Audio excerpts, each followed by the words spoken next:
নমস্কার বন্ধুরা, রোজের মতোই হাজির হলাম।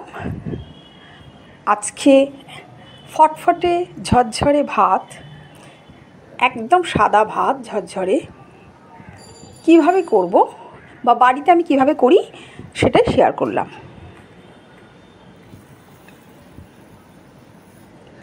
এখানে আমি 2 বাটি চাল নিয়েছি 4 জনের মাপে।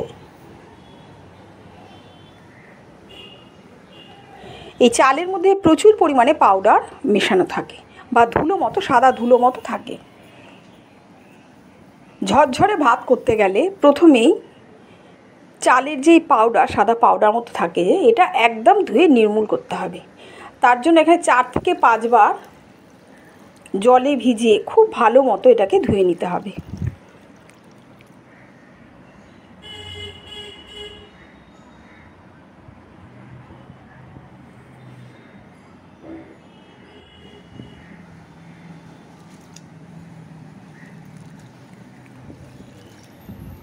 এইভাবে জলের মধ্যে চালগুলোকে কিছুক্ষণ করে ভিজিয়ে জলটা কচলে ধুয়ে ফেলে দিয়ে আবার জল দিলাম। 4 থেকে 5 বার আমি এইভাবে ধুলে চালের মধ্যে যে পাউডার জাতীয় বা ধুলো মতো থাকে সেটা পুরোপুরি ধুয়ে যায়। যত বেশি চাল ধোয়া হবে তত বেশি ঝরঝরে ভাত হবে।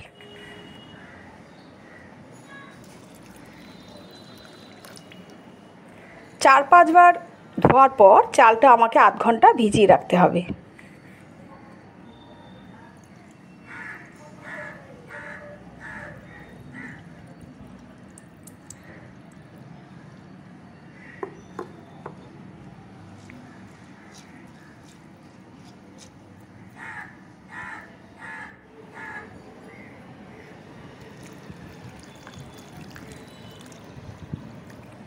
যতক্ষণ পর্যন্ত না সাদা জল, একদম ফটফটে জল আসছে ততক্ষণ পর্যন্ত চালটা ধুয়ে নিলাম।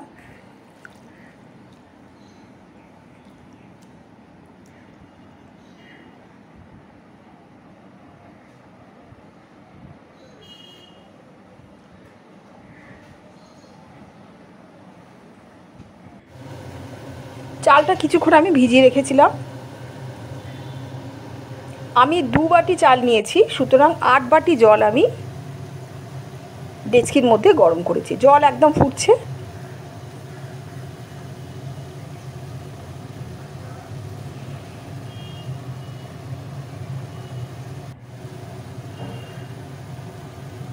এইবার চালগুলো, এই জলটা যে ফুটছে তার মধ্যে চালগুলো আমি দিয়ে দিলাম।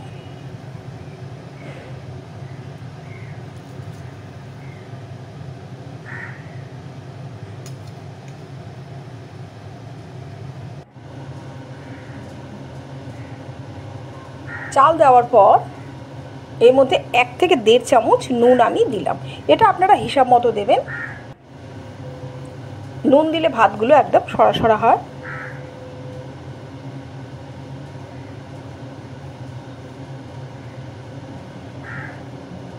নুন মিশিয়ে দিলে ভাত একদম আলগা আলগা হয়। এরপর এর মধ্যে ভাতগুলো যেন চিপকে না যায় বা আঠালো জাতীয় না হয়, তার মধ্যে 1 থেকে 1.5 চামচ সাদা তেল দিয়ে দিলাম। এতে ভাতগুলো একটার সাথে আর একটা লেগে যাবে না।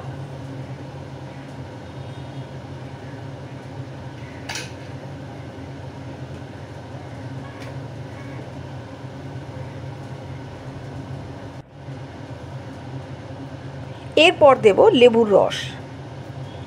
লেবুর রস দিলে ভাত একদম ফটফটে সাদা হয়। লেবুর রস ভাতকে খুব সাদা করে। লেবুর রস কিছুটা ভাতের উপরে দিয়ে দিলাম।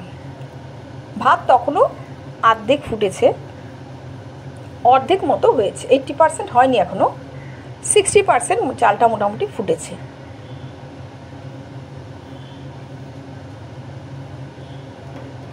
আমি এবার তুলে চালগুলো দেখাচ্ছি। যদি মনে করেন এটা বিরিয়ানিতে ইউজ করবেন তবে এরপরই কিন্তু নামিয়ে ফেলতে হবে,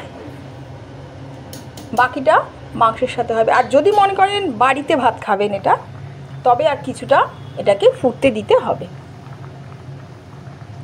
আমি একদম সামনে থেকে দেখাচ্ছি। আর কিছুক্ষণ এটা ফুটবে। বিরিয়ানি হলে তখনই নামিয়ে নিতে হবে, কিন্তু যদি সাদা ভাত খান তবে আর কিছুক্ষণ এটা ফুটবে। তারপর এটা কোনো জালি বা ছাঁকনিতে ফ্যানটা ঝেড়ে নিতে হবে।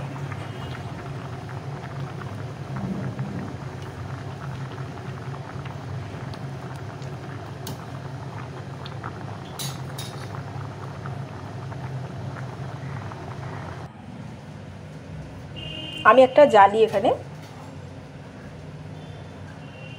ডেচকির মধ্যে রেখে দিয়ে তার মধ্যে ভাতটা ঢেলে দিলাম, ফ্যান শুদ্ধ ভাতটা। সাথে সাথে ফ্যান এইভাবে ঝরিয়ে নিলে ভাত একদম ঝরঝরে থাকে।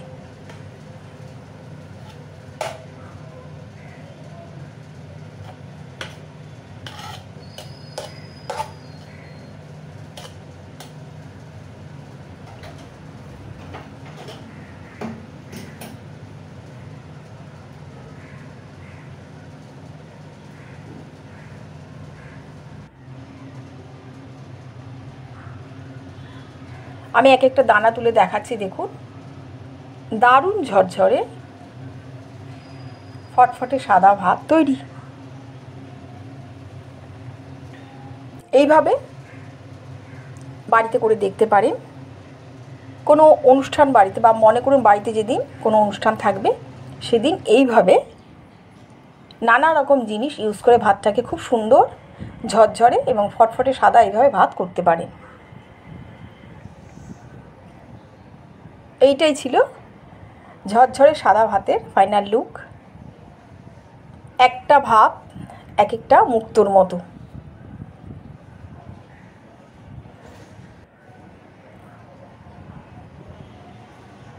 ঝরঝরে ভাত যে কোনো তরকারি, ঘি, আলু সিদ্ধ যাই দিন, খেতে দারুণ স্বাদের।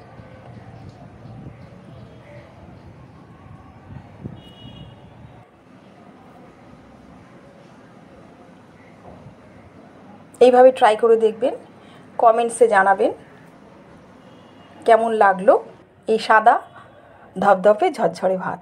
আমি তন্দ্রা রোজের মতোই হাজির হলাম। আজকে একদম ঝরঝরে ধপধপে সাদা ভাত কীভাবে করবেন সেটাই শেয়ার করলাম। আমি এইভাবেই করি। কমেন্টসে জানাবেন কেমন লাগলো। পরের ব্লগে আবার দেখা হবে। আজকের মতো টাটা।